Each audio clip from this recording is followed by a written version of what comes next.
आज हम इस वीडियो में विस्थापन अभिक्रिया की परिभाषा उदाहरण सहित समझेंगे। अगर हमारा यह वीडियो आप पूरा देखेंगे तो आपको विस्थापन अभिक्रिया की परिभाषा रटने की जरूरत नहीं पड़ेगी। आप आसानी से समझकर आसानी से इसको आप लिख सकते हैं। तो चलिए इसकी पहले हम परिभाषा समझते हैं।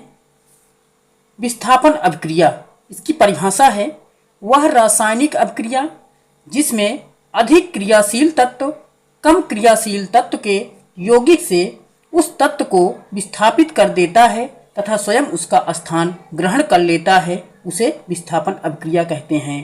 तो इसको आपको रटना नहीं है, आपको हम आज उदाहरण के माध्यम से इसकी परिभाषा आपको बताएंगे कैसे इसको याद करना है।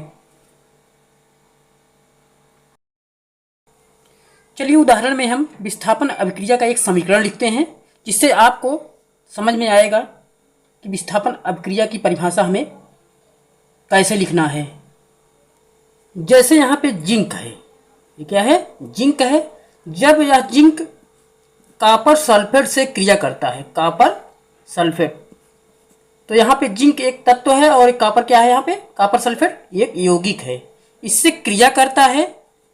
तो यहाँ पर जो कॉपर है इसको ये जिंक जो है विस्थापित कर देगा।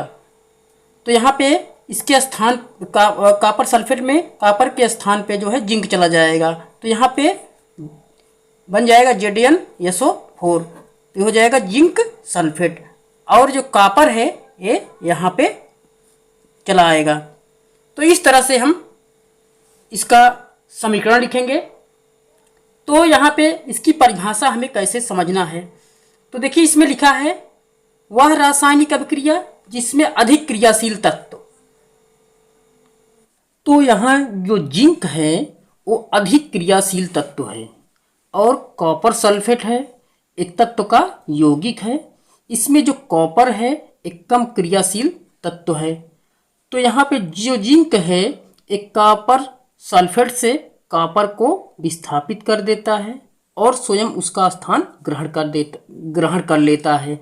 विस्थापित कर देने का मतलब होता है कि उसको वहाँ से हटा देता है और उसके स्थान पे वह स्वयं चला जाता है। तो देखिए यहाँ पे जिंक है, जिंक जो है यहाँ पे चला आएगा और इसको हटा देगा। देखिए यहाँ पे हटा दिया और ये बन गया जिंक सल्फेट।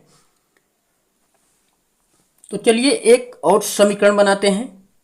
जैसे यहाँ पे आयरन है या फिर क्या है? आयरन। यह जो है कॉपर सल्फेट से क्रिया करता है, तो क्रिया करने के पश्चात इसमें से एक कॉपर को विस्थापित कर देता है और स्वयं उसके स्थान पे चला जाता है। तो यहाँ पे कॉपर को विस्थापित कर देता है यानी मतलब हटा देता है, तो यहाँ पे बन जाएगा या फिर SO4 फेरस सल्फेट बन जाएगा। तो यहाँ पे कॉपर चला आएगा। तो यहाँ पे यह आयरन जो है अधिक क्रियाशील तत्व है और कॉपर सल्फेट यहाँ पे एक कम क्रियाशील तत्व का यौगिक है और यहाँ पे जो कॉपर है एक कम क्रियाशील है। तो यहाँ पे आयरन जो है इस कॉपर को यहाँ से हटा देगा यानी विस्थापित कर देगा और स्वयं इसके स्थान पे चला जाएगा। तो यहाँ पे देखिए कॉपर को विस्थापित कर दिया यहाँ से यानी हटा दिया और बन गया फेरस सल्फेट। फेरस सल्फेट को आयरन सल्फेट भी बोलते हैं या कहते हैं। तो इसकी परिभाषा हम कैसे लिखेंगे? वह रासायनिक अभिक्रिया जिसमें अधिक क्रियाशील तत्व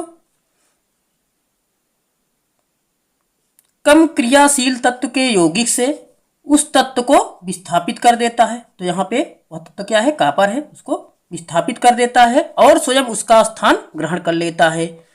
तो यहाँ पे देखिए आयरन उसका स्थान स्वयं ग्रहण कर लिया, ये बन गया आयरन सल्फेट या फेरस सल्फेट बन गया। तो उसे विस्थापन अभिक्रिया कहते हैं। ऐसी रासायनिक अभिक्रिया इसमें अधिक क्रियाशील तत्व कम क्रियाशील तत्व के यौगिक से उस तत्व को विस्थापित कर देता है यानी हटा देता है और स्वयं उसका स्थान ग्रहण कर लेता है, उसे विस्थापन अभिक्रिया कहते हैं। तो यहाँ पे इस तरह से हम विस्थापन अभिक्रिया की परिभाषा आसानी से समझकर समीकरण के माध्यम से लिख सकते हैं। इससे आपको रटना नहीं पड़ेगा।